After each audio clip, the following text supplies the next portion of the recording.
Hello दोस्तों, welcome to my YouTube channel Filmy man. आज हम बात करेंगे एक ऐसे मूवी के बारे में जिसका नाम है गेम चेंजर। ये मूवी जो रिलीज के बाद बॉक्स ऑफिस पे काफी डिसअपॉइंटमेंट का सामना कर रही है।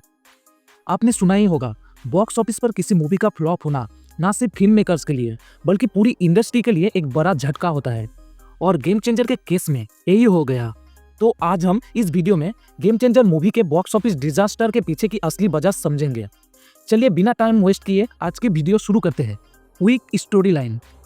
अगर किसी भी मूवी को बॉक्स ऑफिस पर सक्सेस चाहिए होती है तो सबसे पहले उसका स्टोरी लाइन स्ट्रांग होना चाहिए। और यही गेम चेंजर के साथ सबसे बड़ी इशू था। जब हम एक फिल्म देखने जाते हैं हम एक्सपेक्ट करते हैं कि हमें कुछ फ्रेश और इनोवेटिव देखने को मिले, लेकिन गेम चेंजर की कहानी काफ़ी प्रिडिक्टेबल थी। ऐसे प्लॉट जो ऑलरेडी बहुत बार देखे जा चुके हो उनसे ऑडियंस जल्दी बोर हो जाती है। आपको ये सोचना पड़ता है कि क्या आपने कभी ये कहानी कहीं और नहीं देखी। अगर आंसर हाँ है तो समझ जाओ कि मूवी ने ऑडियंस को अपने आप से कनेक्ट नहीं किया। इसका एक परफेक्ट एग्जाम्पल है जब हम बोलते हैं कि प्रिडिक्टेबिलिटी किल्स द एक्साइटमेंट। जब आपको पहले ही पता हो कि क्या होगा तो मूवी का चार्म खत्म हो जाता है। और इसी वजह से जब स्टोरी वीक हो तो मूवी का एंगेजमेंट भी लो हो जाता है। मूवी की मार्केटिंग हर फिल्म की सक्सेस में एक इम्पॉर्टेंट रोल प्ले करती है। अगर फिल्म का मार्केटिंग स्ट्रेटेजी सॉलिड नहीं हो तो उसका पोटेंशियल ऑडियंस तक नहीं पहुंच पाता। और यही गेम चेंजर के साथ सबसे बड़ा फ्लॉ था। मेकर्स ने फिल्म का प्रमोशन बहुत जोरों शोरों से किया। उन्होंने फिल्म को ब्लॉकबस्टर मूवी बोल के प्रमोट किया। हर इवेंट में मेकर्स ने फिल्म की बड़ाई की, जिस वजह से ऑडियंस का एक्सपेक्टेशन बढ़ गया। और जब मूवी रिलीज हुई तो मूवी में देखने लायक कुछ भी नहीं था जो मेकर्स ने प्रॉमिस किया था। वही घिसी पिटी डायलॉग्स और स्टोरी थी। और इसी वजह से मूवी की नेगेटिविटी हर जगह फैल गई। सोशल मीडिया पे भी बज क्रिएट करने में फिल्म फेल हो गई। आजकल सोशल मीडिया और डिजिटल मार्केटिंग के थ्रू मूवी की रीच बहुत इंपॉर्टेंट होती है, पर यह फिल्म उस पर भी फेल गई। अगर प्रॉपर ट्रेलर्स, टीजर्स और प्रमोशनल इवेंट्स होते तो ऑडियंस का इंटरेस्ट फिर भी बढ़ सकता था। पर गेम चेंजर को वो मीडिया कवरेज और हाइप नहीं मिल पाई जो एक बिग बजट फिल्म के लिए जरूरी होती है। और जब मूवी इतनी खराब हो तो लोग नेचुरली उसको इग्नोर करते हैं। Over hype expectations. ये बात सच है कि ओवर हाइप कभी कभी अपने ही पैरों पे कुल्हाड़ी मारने जैसी होती है। गेम चेंजर के केस में भी कुछ ऐसा ही हुआ है। जब एक फिल्म के बारे में इतनी ज़्यादा बातें होती है और लोग हर जगह उसके बारे में बात कर रहे होते हैं तो ऑडियंस का एक्सपेक्टेशन भी बहुत हाई हो जाता है। अब जब मूवी रिलीज होती है और वो अपने प्रॉमिस्ड लेवल तक नहीं पहुंच पाती तो नेचुरली ऑडियंस डिसअपॉइंटेड हो जाती है। गेम चेंजर के केस में भी ऑडियंस को लग रहा था कि ये फिल्म एक ब्लॉकबस्टर हिट बनेगी, लेकिन जब वो अपने एक्सपेक्टेशन पर खड़ी नहीं उतरती तो फिल्म का negative word of mouth spread हुआ जो और ज़्यादा डैमेज कर गया। ओवर हाइप फिल्म्स अक्सर हाई एक्सपेक्टेशन का प्रेशर हैंडल नहीं कर पाती और जब उनकी एग्जीक्यूशन फेल होती है तो बॉक्स ऑफिस डिजास्टर हो जाता है। इसलिए मूवी रिलीज से पहले रियलिस्टिक एक्सपेक्टेशन बनाना जरूरी होता है। Unconvincing performances.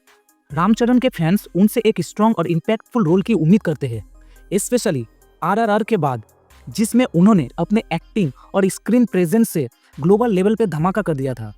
लेकिन गेम चेंजर में उनका कैरेक्टर काफ़ी अंडरवेलमिंग था। एक पॉलिटिकल ड्रामा के हीरो का कैरेक्टर पावरफुल और मल्टी डायमेंशनल होना चाहिए था, जो कहीं ना कहीं मिसिंग था।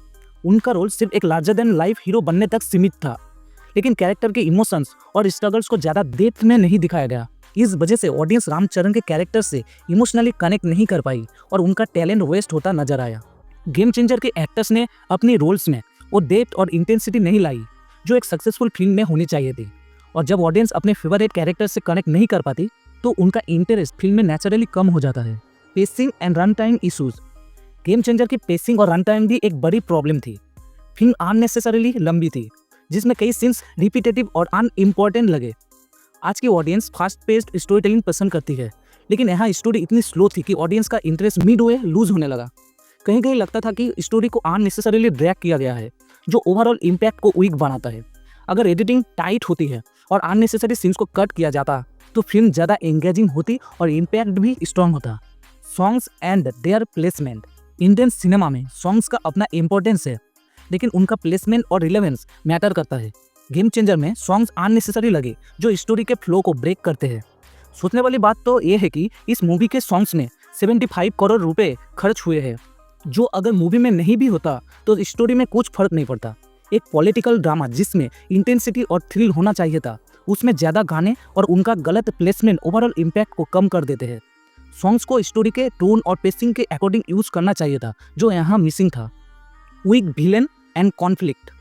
एक स्ट्रॉन्ग पॉलिटिकल ड्रामा के लिए एक इक्वली पावरफुल विलेन और इम्पैक्टफुल कॉन्फ्लिक्ट होना जरूरी है, लेकिन गेम चेंजर में विलेन का कैरेक्टर वीक और ऑन डायमेंशनल था। हीरो विलेन की फाइट प्रिडिक्टेबल थी और कोई इम्पैक्टफुल डायलॉग्स या मूवमेंट्स नहीं थे जो ऑडियंस को याद रहे। अगर एंटागोनिस्ट को ज़्यादा लेयर्ड और पावरफुल बनाया जाता तो स्टोरी ज़्यादा ग्रिपिंग होती, जो इस मूवी में मिसिंग था। तो दोस्तों, इन सब फैक्टर्स की वजह से game changer movie box office पे फैल गई।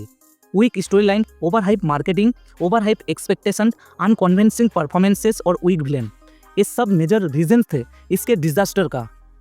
अगर फिल्म मेकर्स ये पॉइंट्स ध्यान में रखते तो शायद फिल्म का आउटकम कुछ और होता, लेकिन ये भी सच है कि हर फिल्म का अपना टाइम और फेथ होता है। फिल्म इंडस्ट्री में कभी सक्सेस कभी फेलर होता है। आपको ये समझना होगा कि एक फिल्म के फेल होने का मतलब ये नहीं कि वो पूरी इंडस्ट्री के लिए लेसन नहीं है। हर फेलर से सीखने को मिलता है। आपका क्या ओपिनियन है? क्या आपको लगता है कि गेम चेंजर को बेटर हैंडलिंग मिल सकती थी? कमेंट करके बताइए।